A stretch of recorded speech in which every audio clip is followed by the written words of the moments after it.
hem de İsrail'in একদিকে গাজায় যুদ্ধ, অন্যদিকে আন্তর্জাতিক চাপ। এর মধ্যেই এবার নেতানিয়াহুর সামনে নতুন বিপদ। যে নেতানিয়াহুকে ঘিরে এতদিন যুদ্ধাপরাধের অভিযোগ আর আন্তর্জাতিক সমালোচনা চলছিল, এবার তার বিরুদ্ধে গ্রেপ্তারি পরোয়ানা জারি করছে তুরস্ক। শুধু তাই নয়, তাকে আন্তর্জাতিকভাবে খুঁজে বের করতে ইন্টারপোলের রেড নোটিশ জারির উদ্যোগ নিয়েছে আঙ্কারা। হঠাৎ কেন নেতানিয়াহুর বিরুদ্ধে এমন কঠোর পদক্ষেপ? কোন ঘটনার জেরে তুরস্কের আদালতে তার বিরুদ্ধে মামলা? আর প্রেসিডেন্ট এরদোয়ান এই পদক্ষেপ কি শুধু রাজনৈতিক বার্তা, নাকি নেতানিয়াহুর জন্য সত্যি তৈরি হচ্ছে আন্তর্জাতিক আইনি ফাঁদ? তুরস্কের অভিযোগ, গাজায় মানবিক সহায়তা পৌঁছে দিতে যাওয়া গ্লোবাল সুমুদ ফ্লোটিলার কর্মীদের উপর হামলা, তাদের আটক এবং নির্যাতনের ঘটনায় গুরুতর অপরাধ সংঘটিত হয়েছে। আর সেই ঘটনার তদন্তের অংশ হিসেবে ইসরায়েলের প্রধানমন্ত্রী বেনিয়ামিন নেতানিয়াহুর বিরুদ্ধে গ্রেপ্তারি পরোয়ানা জারি করেছে তুরস্ক। শুক্রবার 21 আগস্ট এই গ্রেপ্তারি পরোয়ানা জারি করা হয়। একই মামলায় ইসরায়েলি নাগরিক আফেক মস্কোভিচের বিরুদ্ধেও গ্রেপ্তারি পরোয়ানা জারি করা হয়। তুরস্কের তদন্তে বলা হচ্ছে, আন্তর্জাতিক জলসীমায় গাজামুখী এই ফ্লোটিলায় থাকা বেসামরিক নাগরিকদের উপর সশস্ত্র অভিযান চালানো হয়। পরে ফ্লোটিলায় অংশ নেওয়া কর্মীদের আটক করে নির্যাতন করা হয়।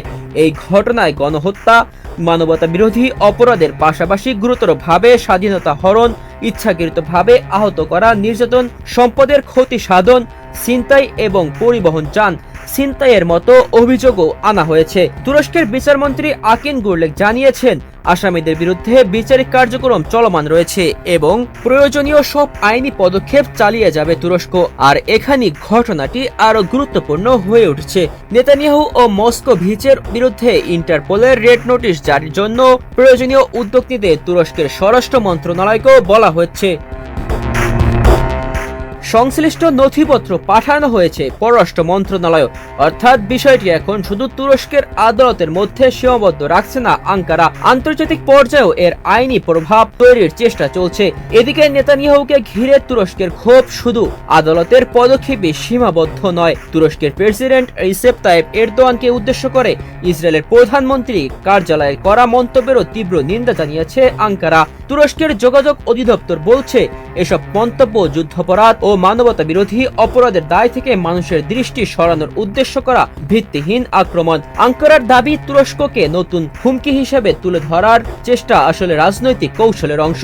তুরস্ক আরো সতর্ক করেছে, এ ধরনের উত্তেজনা শুধু দুই দেশের সম্পর্কের জন্য নয়, বরং পুরো অঞ্চল এবং আন্তর্জাতিক শান্তির জন্য ঝুঁকি তৈরি করতে পারে। গাজা যুদ্ধকে কেন্দ্র করে তুরস্ক ও ইসরায়েলের সম্পর্ক এমনিতেই তীব্র উত্তেজনাপূর্ণ। ফিলিস্তিনের প্রতি সমর্থনের কথা বারবার জানিয়েছেন এরদোয়ান। অন্যদিকে নেতানিয়াহু সরকারের সামরিক কর্মকাণ্ড নিয়ে আন্তর্জাতিক পর্যায়ে দীর্ঘদিন ধরে বিতর্ক ও আইনি চাপ রয়েছে। এই পরিস্থিতিতে তুরস্কের আদালতে নেতানিয়াহুর বিরুদ্ধে নতুন মামলা এবং গ্রেপ্তারি পরোয়ানা ঘটনাটিকে আরো তাৎপর্যপূর্ণ করে তুলছে। তবে একটি বিষয় মনে রাখা জরুরি, গ্রেপ্তারি পরোয়ানা জারি হওয়া আর বাস্তবে গ্রেপ্তার হওয়া কি এক বিষয় নয়। এখন নজর থাকবে ইন্টারপোলের রেড নোটিশের বিষয়ে কি সিদ্ধান্ত আসে এবং তুরস্কের এই আইনি উদ্যোগ আন্তর্জাতিক পর্যায়ে কতটা এগোয়। একদিকে গাজায় চলমান যুদ্ধ, অন্যদিকে নেতানিয়াহুর বিরুদ্ধে নতুন আইনি চাপ, আর সামনে তুরস্কের প্রেসিডেন্ট এরদোয়ানের আরো কি পদক্ষেপ আসে সেটি এখন নজর আন্তর্জাতিক মহলের। নেতানিয়াহুর বিরুদ্ধে তুরস্কের এই পদক্ষেপ কি শুধু রাজনৈতিক বার্তা, নাকি গাজা যুদ্ধকে ঘিরে আন্তর্জাতিক আইনি লড়াই এটি হতে যাচ্ছে আরো বড় এক অধ্যায়ের শুরু? উত্তর মিলবে আগামী দিনের ঘটনা প্রবাহী। সাইমুম আনাম সাজিদ, মানব কণ্ঠ।